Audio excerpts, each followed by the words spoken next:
China's manufacturing sector saw no growth for the first time in over 2 years in November, as new orders slowed, intensifying pressure on Beijing to carry out more economic support measures amid an ongoing trade war with the US. Data released on Friday showed official PMI for China dropped to 50.0, a level considered to be neutral, in November from 50.2 in October, suggesting no expansion in activity or contraction occurred in the sector on a monthly basis.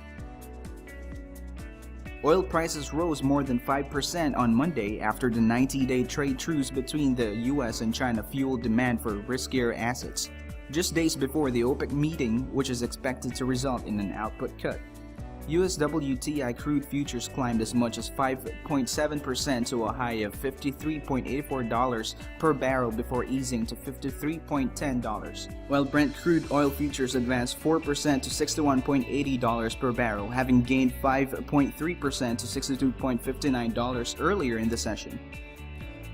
The US dollar dropped to a more than 1-week low on Tuesday as US Treasury yields fell further, with the 10-year note hitting an intraday low of 2.93%, its lowest level since September 12.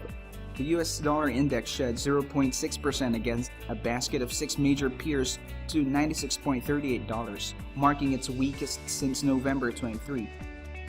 European stocks experienced losses on Wednesday as investors stayed on the sidelines due to worries over a potential economic slowdown in the US-China trade war.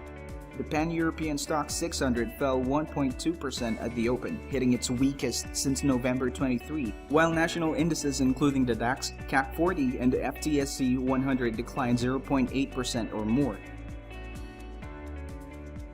The state of the trade war, the 90-day trade truce between the US and China, turned uncertain once again after Meng Wanzhou, the CFO and the daughter of the founder of telecoms giant Huawei, was arrested in Canada on December 1. Details of Meng's arrest have not been released, but the US has been looking into Huawei concerning a possible violation of sanctions against Iran, according to persons familiar with the matter.